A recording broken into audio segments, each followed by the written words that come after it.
This video is for the purpose of education and is 100% non-profit. Any attempt to remove this video from the internet will be met with a legal challenge. You have been warned.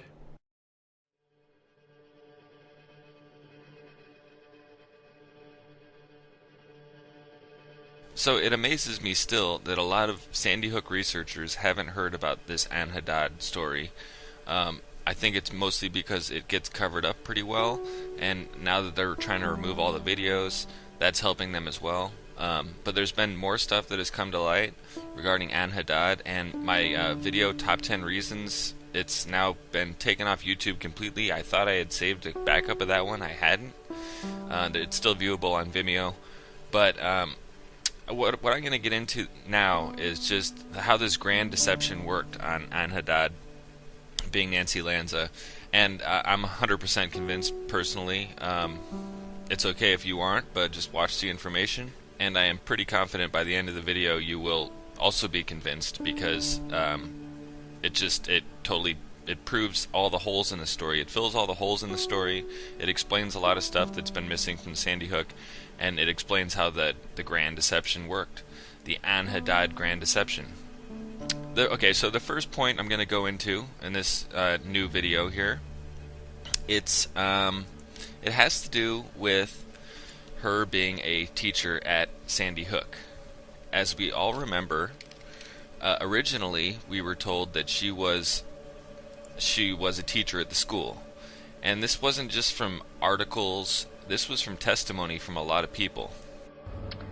I mean, I knew her, we lived in the neighborhood, so I knew her through neighborhood events. My mom knew her. I mean, she was a very nice woman, a kindergarten teacher, obviously. She was fairly traumatized, but I did ask if it was known around this school that this young man, apparently a kindergarten teacher's son, was an issue, whether he had any problems, and she said not at all. And I asked if she knew the suspect's mother, and she said she did, and that she was an absolutely loving person and a very caring, experienced kindergarten teacher.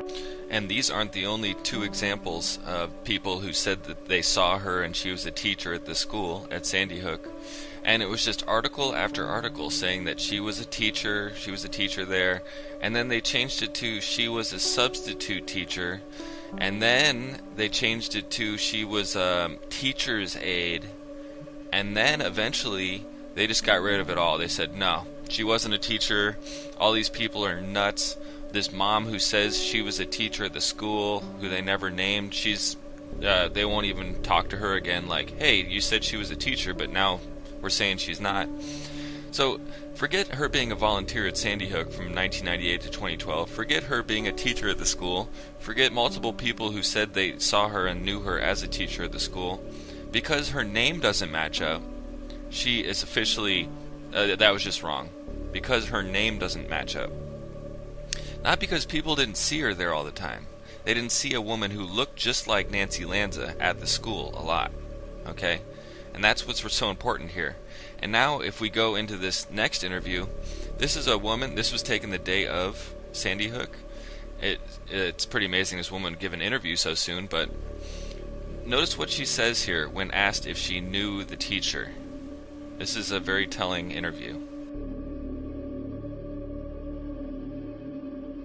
Joining us now is Abby Clements, a second-grade teacher at Sandy Hook Elementary. She was evacuated from the campus this morning. Ms. Clements, I have no words. Thank you for being with us. Sure. The young man who is alleged to have been the shooter, Ryan Lanza, who was identified, his mother teaches at the school. Is she someone that you knew well? No, I can't really figure out who that is. Nancy Lanza, that doesn't ring a bell? Can you say the name again? Nancy Lanza. Lanza. The last name does not, so I don't know if that's her maiden name or if it's, so I don't know. No, that's fine. I'm not trying to push you to talk about anything. I just didn't know if you knew that. No, it's very confusing because I'm listening and it doesn't match anything that I heard, but you know, you can imagine we're all trying to figure out what happened, but at the same time we don't want to know what happened. So it's interesting that she says, well, the last name doesn't really ring a bell. That means the first name, Nancy, did ring a bell. And that was somebody that she knew that probably taught at the school. That person being Ann Haddad, Ann being a nickname for Nancy. She was going by Nancy as she worked there. And another interesting thing is, this Abby Clements is the same person who Ann Haddad had her child in her classroom. So again, when Abby Clements is asked if the name Nancy Lanza Lanza rings a bell, she says not the last name, because Ann Haddad was going by Nancy, and when she was doing her little volunteer work at Sandy Hook Elementary, likely. It's an important part of the story that people need to understand.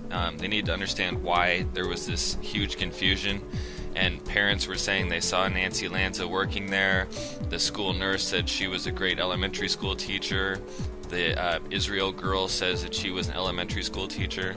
People keep saying that because they saw a woman who looked just like Nancy Lanza at the school, and it was a woman who was likely going by the name Nancy, and that woman was Ann Haddad. And then, so how do we know that Ann Haddad has some sort of a teaching background? Well, if she even mentions it on a little donation page she sets up, where she says she was they were both teachers of special needs children, teachers of special needs kids, okay? And then, another little interesting thing here, if you type her name into Google Maps anywhere near the East Coast, guess what pops up? St. Rose of Lima pops up. And anybody who's looked into Sandy Hook a lot realizes St. Rose of Lima was like a sister school to Sandy Hook, and there was all these bomb threats called into St. Rose of Lima saying they were going to finish the job and all this other stuff, which definitely connects the two schools. St. Rose of Lima was supposedly where Ryan Lanza attended, Ryan being the same person as Adam. So his mom being a teacher at the school would make sense, because Ann Haddad worked at St. Rose of Lima and then subsequently volunteered at Sandy Hook, just being called Nancy, and if anybody asked her last name, she'd probably just say it was Lanza, and that wasn't her name. And that's where all the confusion came from. Identified his mother teaches at the school. Is she someone that you knew well? No, I can't really figure out who that is. Nancy Lanza, that doesn't ring a bell. Can you say the name again? Nancy Lanza. Lanza. The last name does not, so I don't know if that's okay. her maiden name or if it's, so I don't know. No, that's fine. One of the past addresses listed by Ann Haddad was 1 Mill Street, Port Chester, New York. If you go to that address, you find a small little bar called Sam's Bar and Grill. It's about 40 miles away from Sandy Hook. Okay, so looking into this bar and grill more, who do we find sitting inside who's a regular attendee at this bar and grill?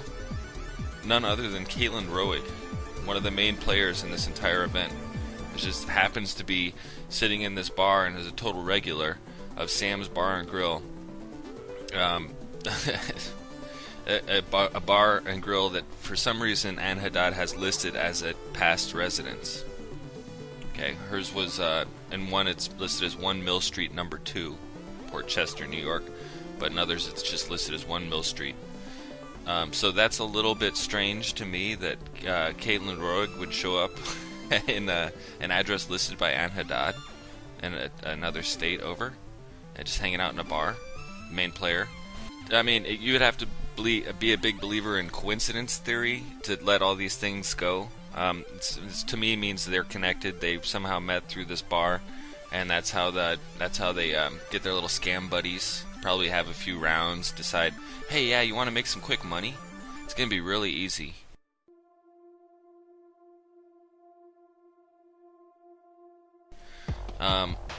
So anyway, so now I'm going to get into some of the other main points. I've already mentioned briefly that Ann is a nickname for Nancy, just like Bill is a nickname for William. So you could just say, hi, I'm Nancy, and it wouldn't be strange if they found out your name was Ann. Ann was married to a Peter, just like Nancy was married to a Peter. Okay. So just a coincidence that Nancy is married to Peter in both of these situations, and they look exactly alike. Let's see, what else? They live less than a mile away from each other and would use mostly the same roads to exit their neighborhood. Okay, so that's pretty convenient. Yeah, they're both special needs, teachers of special needs children.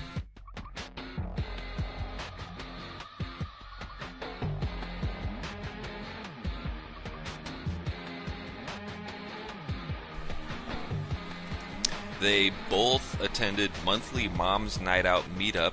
Mothers from the Newtown Brookfield East Moms Club. It's an organization in Newtown and Brookfield that gathers stay-at-home moms, and we give each other an outlet just to be together, to organize play dates, to do civic functions. And tonight, one of our former moms, whose kids have aged out and are in school now, sent an email around and thought that since we lost some of our children that were in the club, that we needed to gather. I don't think there's too many monthly Mom's Night Out meetups in the small town of Sandy Hook. So it's a little coincidental that both of these women supposedly were seen around town via their Sandy Hook meetup. And wouldn't it be strange if you went to the Sandy Hook meetup and these two ladies are sitting next to each other? They looked exactly alike, and you're thinking, hey, are you girls sisters? I'm sure that was never asked, because it was just one person at the meetup, of course. Mrs. Ann Haddad being called Nancy. Of course, this strange Ann Haddad character has about 7 aliases, and her name is spelled differently in every single article she's in. I'm sure it's just a coincidence that she has so many different aliases. Because every time you look into these false flag events, people have they have different names over and over again, and they have a lot of aliases. I don't know anybody who has 7 aliases. Annie Journo, Annie Sweeney, Ann Haddad, Ann P. Haddad, Ann E. Haddad. The list goes on and on. Nobody has this many names. No normal person has this many names. Another interesting point is that Ann Haddad, the woman who looks exactly like Nancy Lanza, happened to sit on the Sandy Hook PTA next to Manfredonia and a whole bunch of the other key players who were later interviewed or supposedly lost their kids in this event. That's pretty interesting. She's on the Sandy Hook PTA. She looks almost exactly like Nancy Lanza, if not a complete dead ringer. And nobody says, hey, that woman kind of looks like Nancy Lanza. Does anybody else have a problem with this? She's on the freaking Sandy Hook PTA. She looks almost exactly like Nancy Lanza, if not exactly like Nancy Lanza. And nobody mentions that they look alike. Kind of like the Mom's Night Out meetups, where nobody mentions that she looks a lot like this other woman in the Mom's Night Out meetups.